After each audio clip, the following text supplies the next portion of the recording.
The call came just after midnight, a voice I knew, too familiar, too smug. "Your daughter's finished," the sheriff said.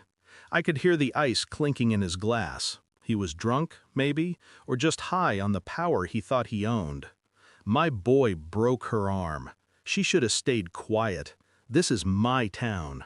Then he laughed, a slow, ugly sound. I said nothing, just let the line go dead. I looked at my daughter, asleep on the couch with her cast resting awkwardly against her chest. She hadn't wanted me to go to the hospital. She hadn't wanted to make it worse. She thought silence meant safety. But I knew better. 15 years in the Secret Service taught me how silence is weaponized, how it lets predators build kingdoms out of fear. I used to plan motorcades, routes, contingencies, choke points. I learned how to move presidents through hostile streets without a scratch. I also learned how one wrong turn could collapse the entire structure. That sheriff had just handed me his son's vulnerability, and I would show him exactly what silence could cost. The town bent around him, judges, deputies, the local press. They all looked the other way when his son staggered home drunk or peeled rubber down Main Street at 3 in the morning. But breaking my daughter's arm wasn't just recklessness. It was a message, a warning to stay small. I wasn't built for small. I ran scenarios in my head the way I used to for presidents, entry routes, exit routes, how headlights moved across narrow roads at night, where shadows swallowed mistakes. The boy drove a cherry red sports car his daddy bought to keep him quiet. I'd seen it fly past my shop enough times to memorize the sound of its engine. Cocky, predictable. He thought the road was his. He never realized someone else was listening. I started small, watching patterns. Every Friday the boy left the bar at 11:30 sharp. Tires screeched, stereo thumped, and he cut through the alleys like they were extensions of his driveway. I didn't drink. I didn't sleep much either. I just waited. The sheriff called again once, this time to gloat.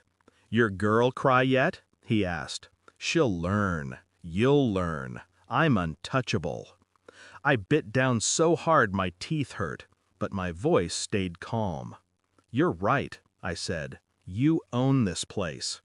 Then I hung up, already sketching the map in my mind. One alley, narrow, blind corner, wrong turn, and there's no correcting. The boy's speed would do the rest. No weapons, no chase, just gravity and arrogance meeting brick and steel. Every president I ever protected had a shadow route, the one we never published, the one no one was supposed to know. This boy was about to discover his. The night came quiet, moonless. I parked 2 blocks away, hood up like I was just another mechanic with an engine that wouldn't start. At 11:32, the sports car's growl reached me. I could feel it before I saw it, bass rattling the windows, laughter spilling out. He took the first turn sharp, the second sloppy, then the third. That's where I'd moved the signs. Not much, just enough. The one-way arrow turned backward, a subtle lie waiting in the dark. Headlights swung wide, tires screamed, metal shredded against brick. Silence followed, sudden and absolute. I didn't move, didn't blink, just listened to the hiss of the engine and the faint pop of cooling steel. The plan worked. Clean, precise, exactly as designed. By dawn, the sheriff was on the scene. His badge hung crooked, his shirt half tucked. He looked smaller than I remembered. His son was gone. Our eyes met across the alley. He knew. Not how, not the details, just that I'd been here, in the shadows, waiting. He opened his mouth, maybe to threaten, maybe to beg, but nothing came out. I stepped closer, close enough that he could smell the oil and iron from my coveralls. "You own this town," I said softly, "but you never owned me." He flinched like I'd struck him. I turned away before he could find words.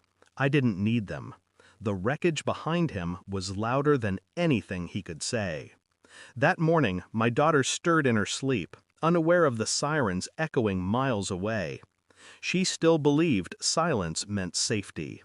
I let her keep that belief.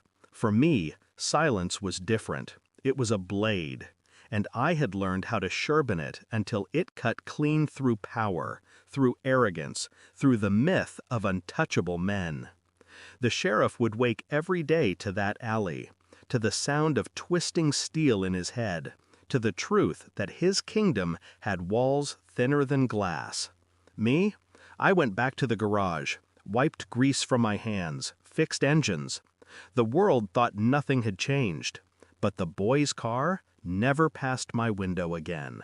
And that silence was mine. Sometimes the quietest revenge leaves the loudest echo. Thanks for watching. Don't forget to like, share, and comment. Subscribe now to Cheating Stories Insight World for more amazing stories.